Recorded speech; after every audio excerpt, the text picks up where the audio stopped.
This episode was brought to you by Locali. Looking for that perfect spot where every guest is treated like family? Welcome to Locali Restaurant in Little Silver, where family recipes meet elevated Italian cuisine. From hand-tossed Neapolitan pizzas to mouth-watering chicken parm, fresh seafood, and perfectly cooked steaks, every bite tells a story generations in the making.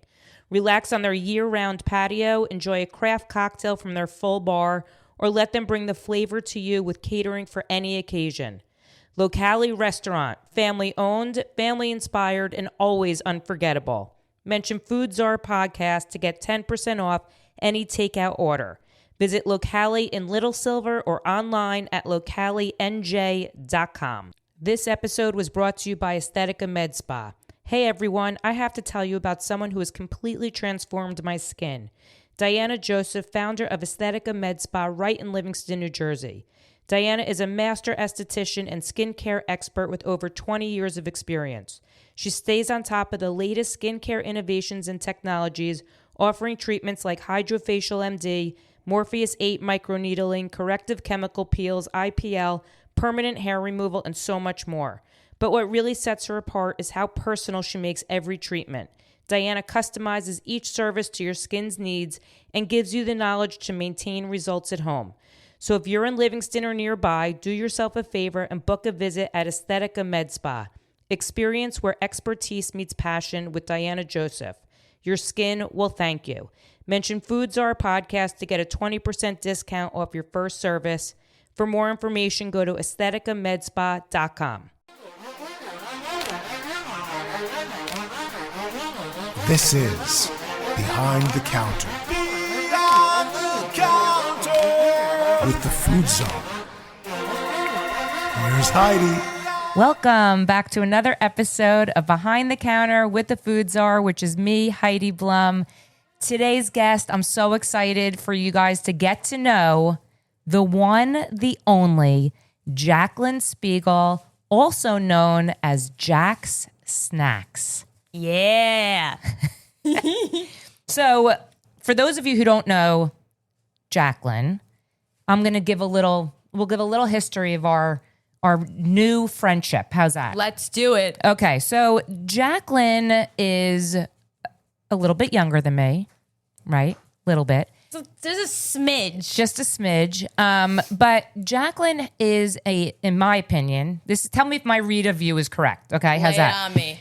To me, you seem like an old soul, but yet you are a very young person. And the old soul part of you that I see is you're a French pastry chef who is killing it making babkas, rugelach, cookies, granola, which I just tasted, challah. And there's something old soul feeling about that for such a young person this is your business, which is super successful. Thank you. But yet you were very young and playful and wide-eyed and innocent-ish. How's that sound? Ish. I know. Her assistant Vanessa's like peeks over and goes, like where'd that? Innocent? Innocent? Yeah. I'm innocent. So that would be... No, I really am, though. Like, LOL, I'm so innocent. So I thought it would be fun. So we met. Yeah. Back in September through an event at Temple Ben Abraham and Chris Kersnan, the Babka King. And we immediately bonded. And I would say that I tried her babka, and it is one of the best babkas I've ever had that I think placed a few orders. Hey, you hear that? Yeah, place your orders now. Yeah. So I thought it'd be fun, because you're fun, to get to know how you got to where we are today. And let me just explain the setup that's happening. I'm in Jack's apartment in New York City. Hey. It is filled, and when I say filled, with baking equipment, humongous bags of flour all over the counters, pans, challahs, twisting. There's a lot going bagging, on. Yeah. shipping. I don't even, all in this apartment. It's really insane. Yeah, there's a lot going on in here, guys, honestly. I don't know how I'm doing it, but it's working. You're doing it. We're doing it. So let's kick it back and but talk about how you got to where we are standing today. Okay. For sure.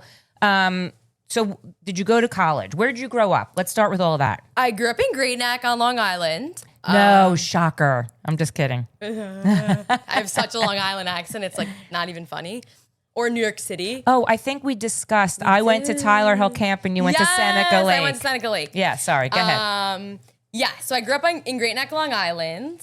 I went to yeshiva, and then I went to NYU for like 2 years. Studying what? I wasn't studying anything. I didn't know what I was studying. Like most of us, we don't really know. We're just sort of trying to like push ourselves into something that sort of makes sense for us. That feels good, passionate. Right, that feels good and right. Nothing really felt good. I thought I might be a lawyer, but I have a severe learning disability. I'm super, super ADHD, hard to focus. And that actually makes sense. Up, yeah, right? yeah, it adds up. It adds up. Reading and writing was never going to be something I was going to excel at. Okay. Even though I thought like, okay, like pop an Adderall, you know? But ultimately, like it just, I needed to be in a field that I was really moving and expending the energy that I had in my body naturally when you're like hyper ADHD. So I wanted to go into food and health. I thought maybe a nutritionist was the right field. I'm super into health and fitness. And then, I tried to study food at NYU in food studies, but they were telling me it was going to be a really long road for me because I was taking so many classes that didn't relate to that topic. Yeah. So my dad actually found a program at the new school, Parsons, where I could basically do the same sort of classes and I could take credit for going to culinary school in Soho back then it was called the Institute of Culinary. It was called the International Culinary Center. Yep. It was dissolved and joined forces with ICE. Yep. ICE, International. No. What is it? Is it the one on Varick Street that you went to? Yeah. No, I went. It was on Broadway and I think Prince or Spring. I don't remember exactly. It was around that area. Okay. And then, so yes, I was able to take credit for going to culinary school. Didn't think I was going to be a pastry chef, any of that. Well, hold on a second. So growing up in your house, was anybody a big cook? Absolutely not. No one. So, and were you like a foodie back then? Absolutely not. And you just felt like this may be a good path because you were trying to find an easier path than nutrition at the time. No, it's actually, it's when you say it like that, it makes more sense. Yeah. But ultimately, no. I think I didn't really know what I wanted to do.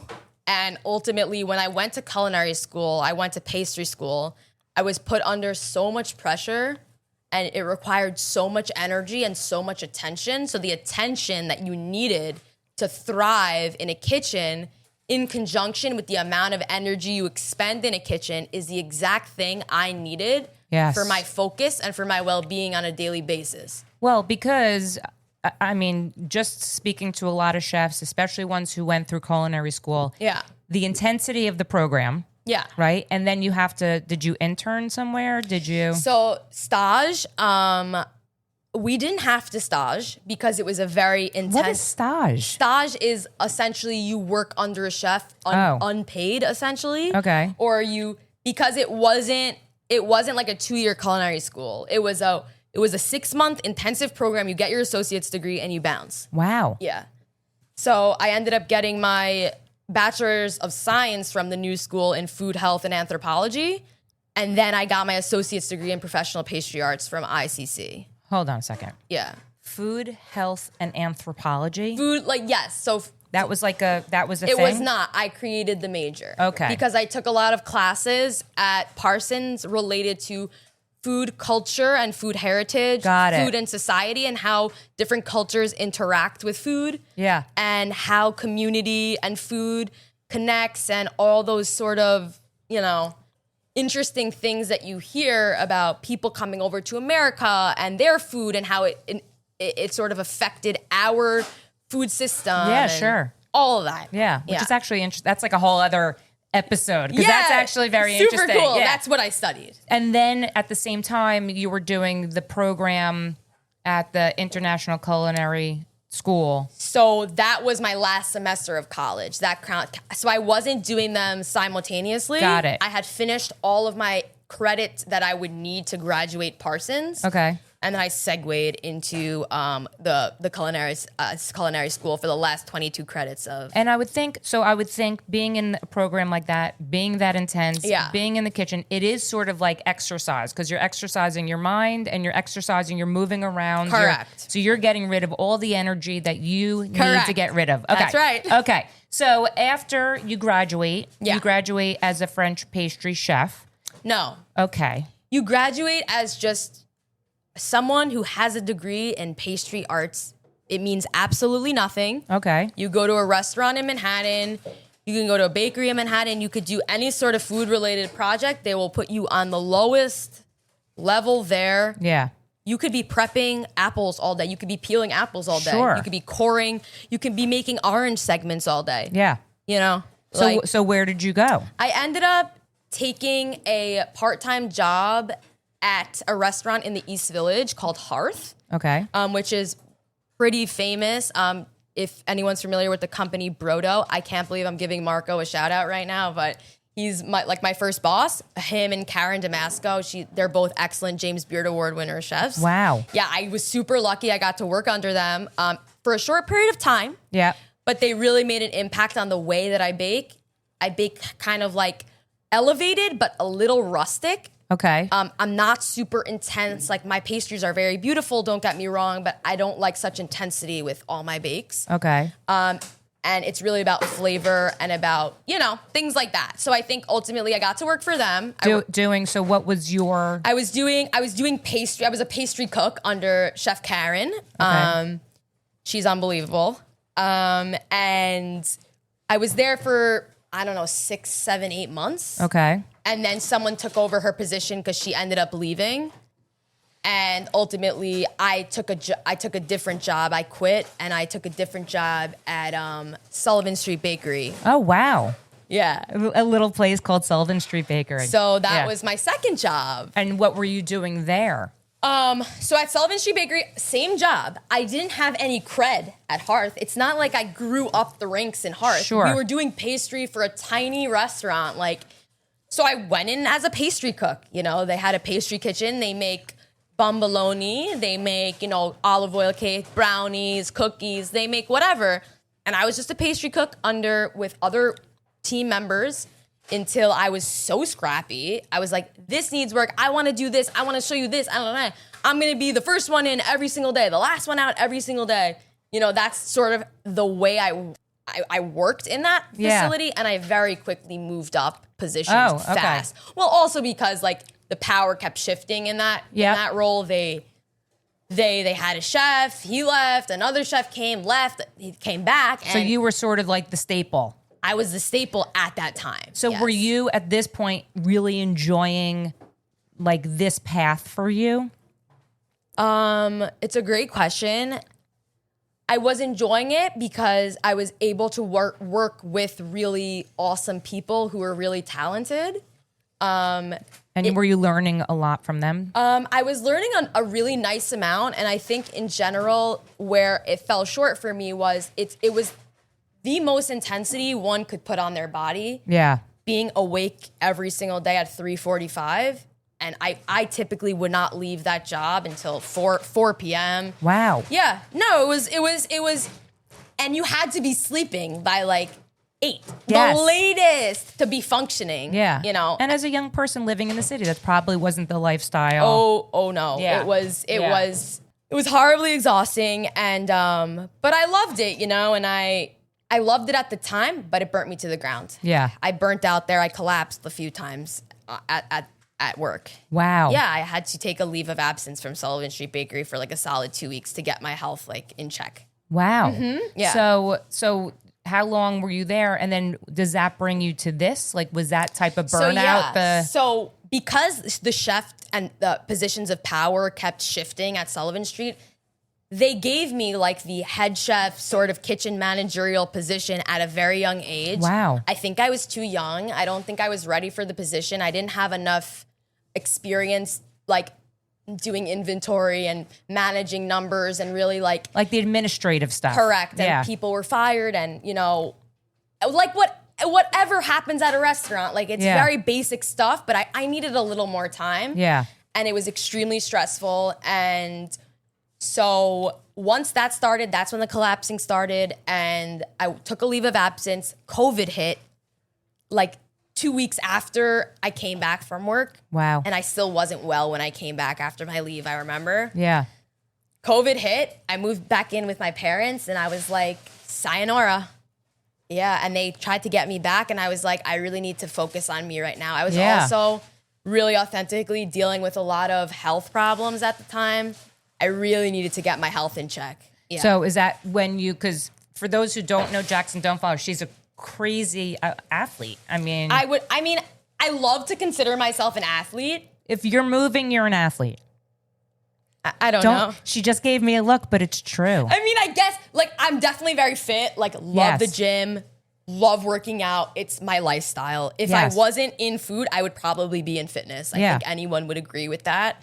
But I think, I was not well at that time. Mentally and physically. I physically was depleted, mentally was shot, like everything. So do your parents still, at this point, they're still living in Long Island? They kind of bounce around. They're in Florida, Long Island, the Hamptons, the city. They sort of bounce around. Okay, so you were living with them. Correct. In Long Island because like everybody was shut down. That's what I'm saying. Yeah. So you're shut down and you're sort of like regrouping on yourself. Correct. And then do you start like baking as an outlet? Do you start like what happens? So we were all in the house and I just was cooking for everyone. Cooking. Not food. Just I was doing dinner and lunch and like I was just breakfast, who wants eggs, and I was cleaning for everyone because my dad would have a heart attack, but there was no housekeeper and sorry, Dad. And we fought about that and I said, listen, Dad, like I'm fine. I don't have a job. I will clean the house because he was losing it. And I just started cooking for everyone. And then eventually my mom was like, why don't you just sell something? Or like, this one wants cookies for whatever. And I said, okay, fine. It's the time that people were doing that. Yes, yeah. That's what people were doing. So I was like, sure. So my mom sent this around to all of her friends. She was like, Jack will bake you what you want. And they would reach out and say, can you make me a birthday cake? Can you make me a coffee cake? Can you make me brownies? And I would just say, sure. And that's kind of how it started. And I would do pickup and they would come to my door and I would leave it outside for them and they would pick it up and I wouldn't see them and they would Venmo me and that was how it worked. And did you enjoy doing that? Like, I really enjoyed it at the time. Like you're like, I'm in my mom's kitchen, I'm baking a birthday cake for her best friend. It was chill. It was a different time back then. And COVID was terrible for so many people and I don't discount that at all. But for me, I really needed that break. Complete shot. I needed it. Yeah. I think a lot of people did actually. Yeah. But okay, so then do you start making a specific product that you say, I'm into the birthday cakes. I'm going to start making them for people. Like what? Like how does that? When I got more like a little bit busier, I stopped. Was it starting to pick up? Like was it? It didn't start to pick up, I would say, until at least like things became more normal, where people were having gatherings in their backyard. Okay. Like maybe the summer there was another variant that went around. Yes. So like in the summer, fall time, like people started like seeing each other again and like there were more events happening and whatever. It started getting busier. Yeah. A few months, I would say I started doing it in April. Yeah. And then it started to pick up around June, July, August time. And then by September, it was the Jewish holiday of Rosh Hashanah and I was pretty busy at that time. Yeah. And I realized I can't just make what people want. I have to start giving people a menu and asking them to order what I can provide. Brilliant. Well, brilliant because it's otherwise so it's so simple. But it was so chaotic. You're like, I have to make brownies for this person. I mean, that's a lot. It was exhausting. So you became your own individual bakery with a menu saying, like here's what I'm offering this week. I had a flyer. Yeah. I was like, here's the flyer. I made it on Canva. Here's the flyer. Send it out. Goodbye. And it was what was on it. Do you remember? It was like chocolate chip cookies, brownies. I think I had maybe croissants on it just because, like, why not? Like, little flex. Maybe I had like a coffee cake on it. And then what I would do is my family thought it was this brilliant idea for me to do like a Shabbat special. Because that was the day where people tend to pick up or want dessert was for the weekend, at least in my community.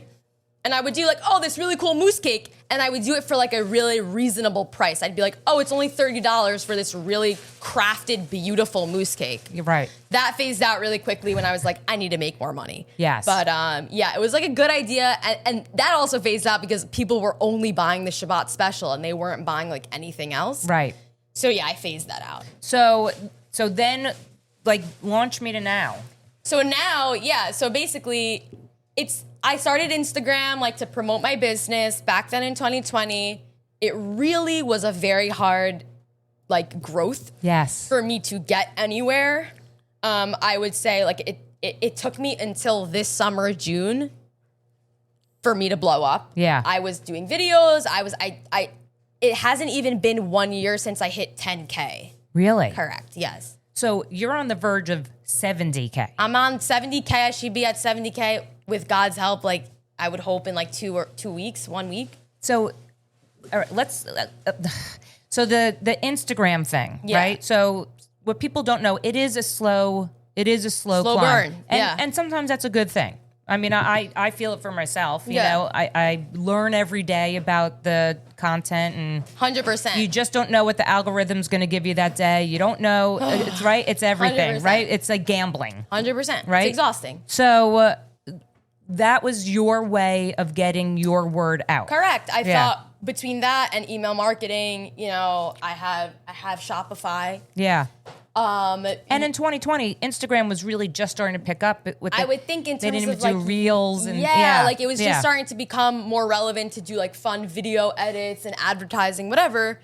And I was in no man's land essentially. Yeah. But slowly but surely, you know, I decided I want to do videos, and I'm just gonna make the videos and see what happens. And I wasn't great at it. Like I didn't know how to edit well, and it was a whole disaster, and it made me exhausted to Yeah. a point where I was using videographers or video editors, and they just weren't. It wasn't hitting. Yeah. Like my followers didn't care, or like the outside people that I want to follow me didn't care. Yeah. And then one day, it was still doing good. I was doing good by the time I got to now. By the time I got to 2024, Yeah. it was doing good.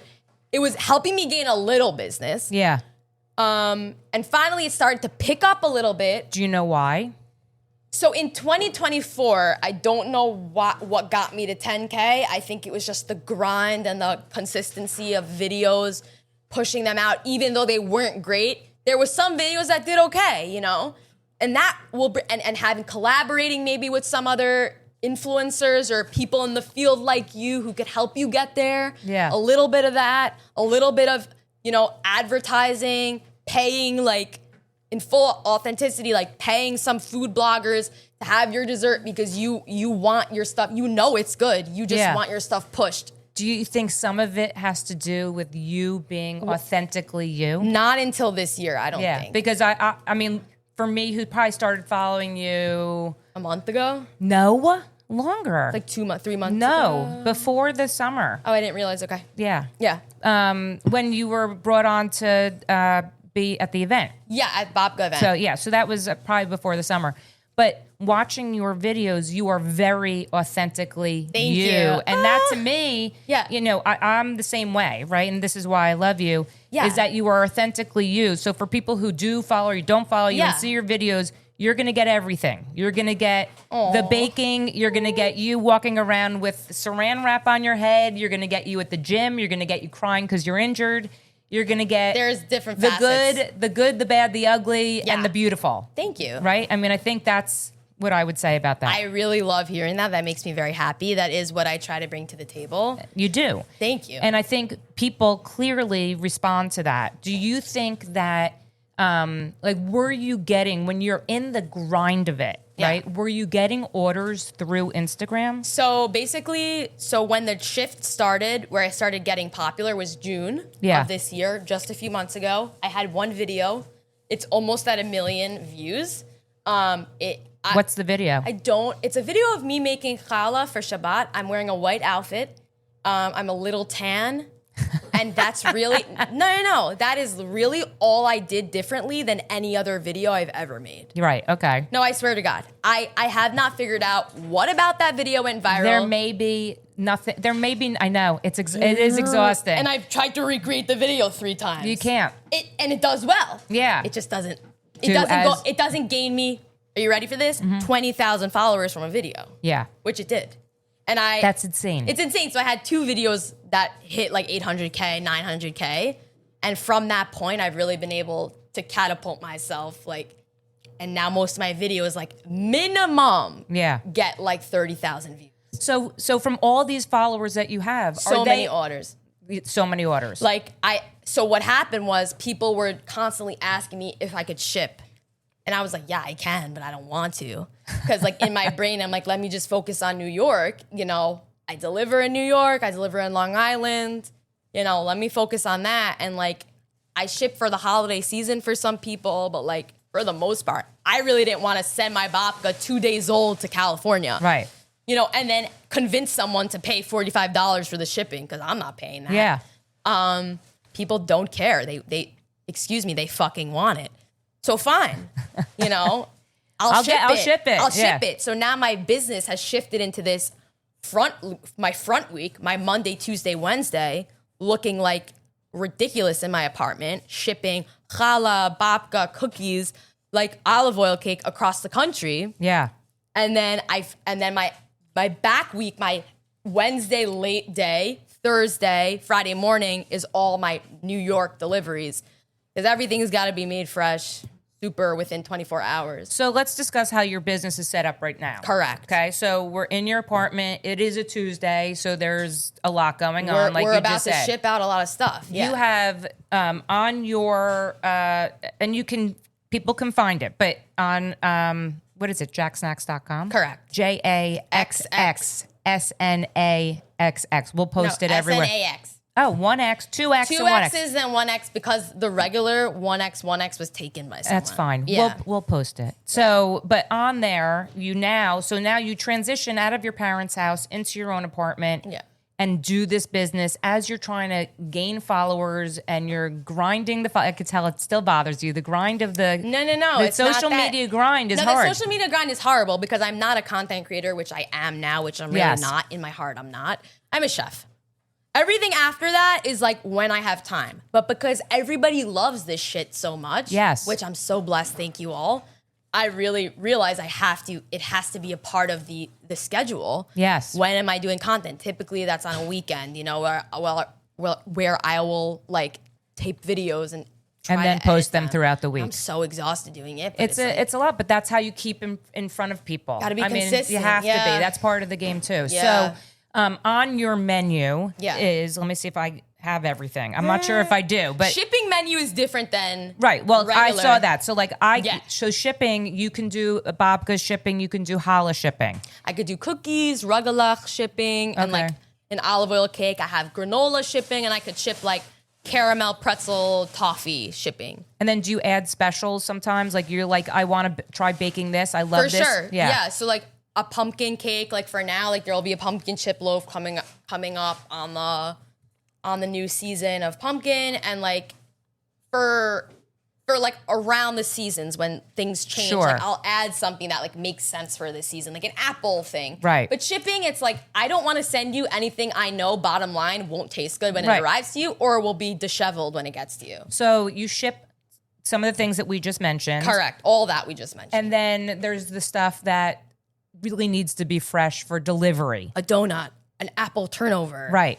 A mousse cake. Yeah. Like anything with a meringue, a lemon meringue pie. Like what's it seems to me that the babkas are really what took off for you too. I think, yes, that is now what's making me popular. Yeah. I think. Well, I think also babka's having a moment. That's what I'm saying. I think it's that babka is hot right now. Yes. I don't know if it's necessarily because my babka's hot or if babka's hot. I know my babka's hot though. It is hot. It's hot. It has 1,000 million I've layers. never described babka as hot, but it's hot. Yours is hot. It's hot. You cut into it, you see 1,000,000 chocolate it's insane, layers. yeah. And it's very reminiscent of like the Brooklyn bakeries, like the thousands of layers that they're able to create. I really like that aesthetic, so I was trying to get that. And you got it. I did get it, and I also got it dairy and got it like super rich, but like super amazing and not too sweet at the same time. It's perfect. Thank you. Yeah. I think Babka's having a moment, and I think that maybe I'm the girl that wants to like push it over the edge.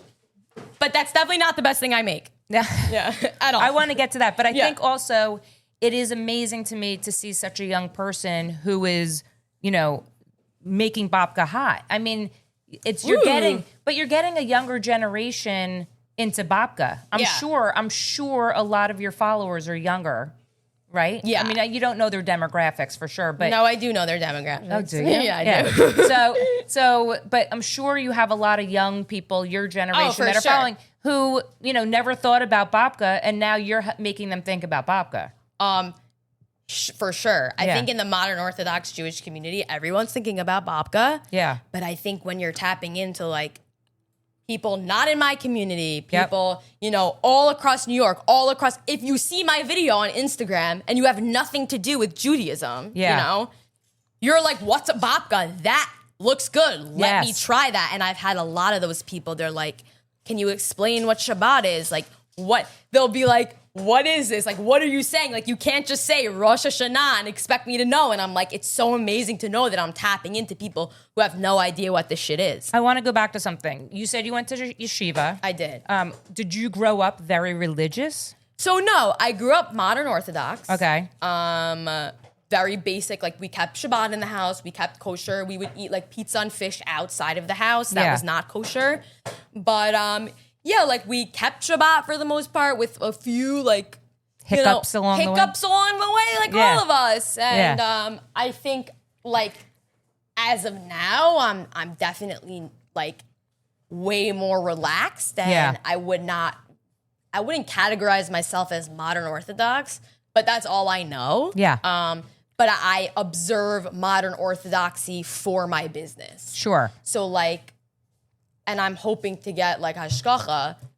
Hopefully, there's a whole thing we're not bringing up here that I'm building this kitchen in Long Island. Yeah, which is gonna help me like really push this over the edge. It's not ready yet, but for another time. I'm super excited about it.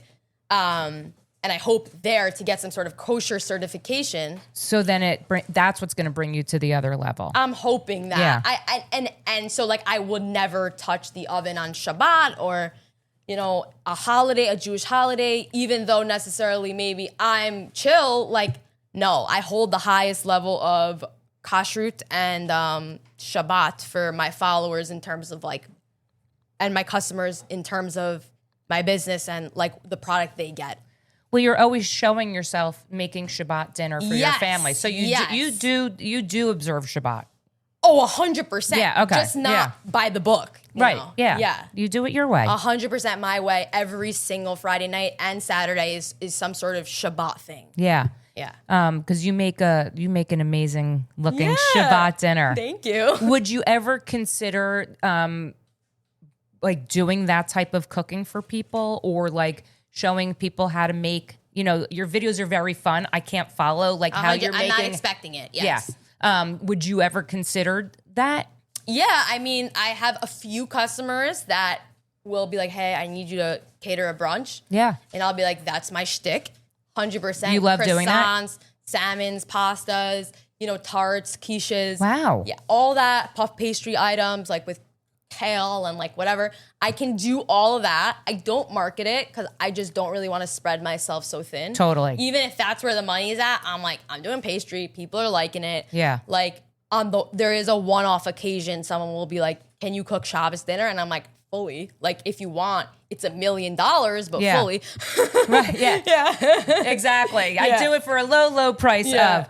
But like you know, you're set up in your kitchen, like as we're standing here now, you're always you're always like throwing a steak down on a board. And would you consider like doing a cooking video, like a how-to? Yeah. Like, I'm just curious. Yeah. For sure. Yeah. I would do a how-to like any day of the week. Yeah. And I have done some of that. Yeah. But I find that social media or videos do better when the cuts are super quick. Well, of course, yeah. And you don't lose the attention of whoever's watching the video. Put this in and put this in, and yeah. Right. So even me on my videos, like everybody who like sort of gets a taste of my video before it goes up, you know who you are. Yeah. I have a lot of people super close to me that will view my video. Yeah, like, sure. You know, whatever. Go, it's a little long. And I'm like, all right, well, don't you think we need the moment where I'm like, the pepper peed. Yeah. Where like there's water coming out of the pepper and I say it peed. And they're like, you need that moment. That was actually funny. Yeah, I'm like, well, you need that moment. I'm like, Yeah. so what? Should I cut out me pouring the soy sauce into the mixture? It's a more it is a complicated, and it is, I mean, that it has to be quick. Exactly. And also that's your personality too. I guess. I'm like, I'm not trying to teach you how to cook, but maybe that's kind of like where I'm sure someone could DM you for the recipe of and I won't answer. Yeah, that's fine. So you said before when we talked about your babkas, you said that's not the best thing that you make. What is the best thing that you bake? Probably a French pastry, like probably like a puff pastry with like some sort of, frangipane and like really good berries, or probably a mousse cup or a mousse cake. I would say with like, crunchy layer and a glaze and a mousse and a gelée, or like a like French pastry is, I think, what if you give me the chance, you'd be like, I can't not have that, and you'd give up this like chocolate bread that's so overdone. And I love my babka, don't get me wrong, and I think it's sexy and it's amazing and everyone should order it. Yeah. It's very good. Yeah. But like, y'all should tap into the other stuff.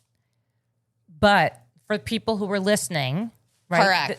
It's that they can only order the things that ship. Correct, you're right. So maybe make a trip, Make a trip to her apartment. Yeah, you never know. There you go, you never know. So you talked a little bit about the plan of things coming. Yeah. Right? So let's talk about what's coming. Let's talk about where you want to take this. So because you're definitely, and I can tell, not satisfied with where you are now. You are young, you are ambitious, you are motivated. Yes. I'm hungry. Like that's my soul. I'm never complacent. The timer is about to go off on my oven. I see it 5 seconds.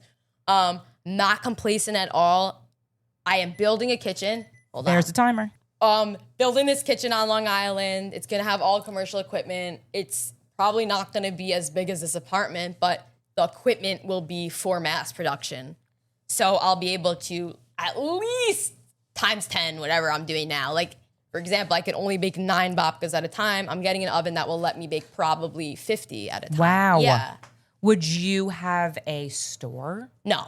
I'm not interested in retail at all. Oh, okay. It's a waste of money. Complete waste of money. Okay. At least from my research and what I've gauged, it would literally just be for romance. For everyone to be like, oh my God, her French pastry shop is so romantic. Yeah.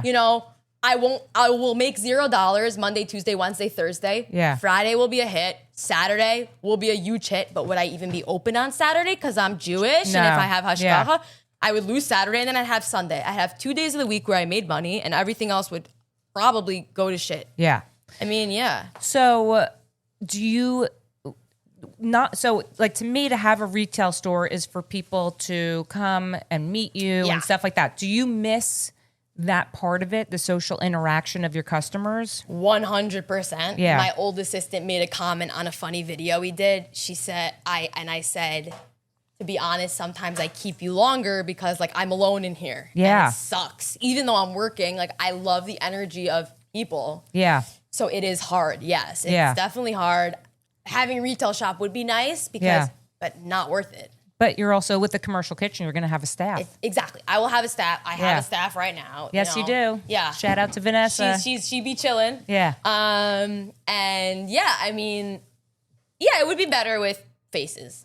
Yeah. So the goal really for you is more Just and more more this. and more. More this, and like I don't really know because it's really seeming like I'm being tapped into other things, like I don't know, maybe TV or like I don't know, other opportunities to make videos or content. And I don't really want to be a content creator. I really don't. But I'm not trying to be an influencer. No, but you're good at, I mean, look, an influencer is someone who's influencing their followers to do something. Correct. Right? I don't think I'm an influencer because I don't review restaurants, but I create content for people to see and they can judge for themselves. Right. That to me is what the difference is. I got what you're saying. Right? And I think that's what you're being authentically you. You're saying to your followers, take me or leave me. Please love me. No, I'm just kidding. No, of course. Take me or leave me. No, but this is, I am talented and I'm showing you what you can have. Yeah. Right? That's you're not, you know what I'm saying? Not trying to I would love to get paid for making videos, like for sure. And I know I will get there. Yeah. But yeah, I mean, for now, I'm just having a good time. I'm really not trying to be one of those people who are okay, let's do an unboxing of and I don't really wear makeup. The whole thing, for me is that's not my shtick. I happen to just be making videos and they're fun and that's it. Correct. Yeah. But it sounds like you are open to other avenues. I am. Why not? Why not? This is the time. That's what's amazing. Because you're mentioning you're I need to capitalize. But that's what it seems like. You're open. This is the baking is your foundation. Correct. Right? But everything else is fun and interesting and creative. Yeah. And baking is very creative. Oh, I mean, it's the base, the baseline. That's what I'm saying. Yeah. So it feels like at the young age that you are, which you are, is really the world is yours and you don't even know what that means yet. Yeah, I don't really want to say, so the future looks exactly like this. Right now, the future looks like I'm building a sick kitchen. Yep. We're gonna produce a lot of shit in that kitchen. Yep. We're gonna expand the Jaxx Snax. We're gonna get it everywhere. We're gonna be able to do a lot more, so I don't have to decline people. Yes. Or any of that. And whatever else wants to get thrown my way, I'm not looking to open up shop in every state. Yeah. And be a household name in every single state. Right. I don't need that. You're not Krispy Kreme. No, I want my shit to be fresh, taste good, be consistent. And special. And special. And people know that they could get it from me and it's unique and it's from me and they know that they're buying me with it. Yeah. I don't really need oh my God, milk bar. They know that they know when they're getting the babka, you're the person that's making it. I'm hoping that I'm not the person that's making it next year. But I'm saying now, that's right now. Guys, I'm making it. She is. I mean, I'm literally. She literally walked into me making walking into her making it. That's true. So, just to go back to the beginning. Yeah. Okay. You as you said, went to yeshiva. You went to NYU. You had no plan. You didn't know what you were interested. You thought this. You thought that. Law, yeah. And now look where you are. Yeah. Did you ever imagine this is where you'd be? I'm a creative. I always was. I'm a dancer. Yeah. I'm artistic. I'm an artist, whatever. It's not far off from something I could have dreamt up, but you grow up, at least in the modern Orthodox Jewish community, get a stable job, nice Jewish girl, you want to do the right thing, all those things. So in the back of my head, I was always am I gonna be am I gonna be a lawyer? Am I gonna be a nutritionist? Because that's a nice job and it will make money and Bizrat Hashem, one day I'll have kids and it's a good job for kids and whatever. Or do I just do what feels right? And I'm very fortunate and blessed that I was able to do what feels right because there are plenty of people I'm sure who would love to do this but can't because they're just in a different circumstance. Totally. Yeah. So for someone that's listening and is I love that she is what you just said, because I love what you just said. Yeah. What would be the advice that you would give to someone, not necessarily to start baking, but who is sort of starting their path and they're this is what I should do, but this is really what I want to do? 100%.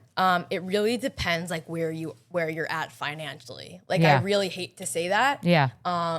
It gives you freedom. It gives you freedom, but you should be able to incorporate whatever your passion is in your life in some way, whether it is making money from it or whether it is just doing it and hoping that you get to a place that allows you to explore that regardless of what it looks like. It could be, I'm I actually know a guy who's pretty famous on Instagram. He does these cooking videos. Not gonna give him a shout out, but he's a finance guy in the morning, and then he makes these videos and he's viral. Every video is viral, that he makes, and I don't know if it's his passion to make videos, but like, and like sell like his products to people, but like that might be where he goes. Just start it. You never know. Like you never know where it could go. Yeah. Yeah. I like that. It's true. I mean, I keep saying I'm a lot older than you, but you were very wise. Thank you. You're welcome. But it's true. I mean, you have to be passionate about what you're doing. You have to be 100%. happy. Life is short, and we're here one time. So let's just give a little bit of a rundown of where people can get your amazing special products. Thank you. Thank you for bringing this up. A friend of mine recently told me it's really not obvious from my Instagram that I sell dessert. So, no, dead ass. That's funny. Dead ass. He was like, yeah. I don't know where I'm getting your stuff. I didn't know you sold anything. And I was like, okay, here's a shout out. Hi guys, my name is Jaxx Snax and I sell this shit. Yes. I was like, what you see on this page, I sell it. Yes. Yeah. So there's a link in my bio on where you can purchase all of my stuff. Which is JaxxSnax.com. JaxxSnax.com. And on Instagram. And on Instagram, it's literally the website's name without the .com. Yep. And there's a link in my bio to all my stuff. You could order for shipping. Shipping will always arrive on a Friday. You better order it on a Sunday, Monday, because after Sunday, Monday, like I'm pretty much always sold out for shipping. Yep. But in terms of delivering, I deliver in all of Manhattan. I deliver in Long Island. Some areas I deliver in Roslyn, Port Washington. I deliver in Manhasset, Great Neck, the 5 towns, all the 5 towns. So those are the areas I deliver in. I also deliver in Atlantic Beach, Long Beach. Those areas, you can get them every Friday, unless it's a holiday, like a Thanksgiving or a Jewish holiday, like a Hanukkah or Christmas or whatever, which I will deliver on that day as well, typically. Got it. Yeah. So I would say, to wrap everything up, Yes. you're awesome. You're awesome. You're awesome.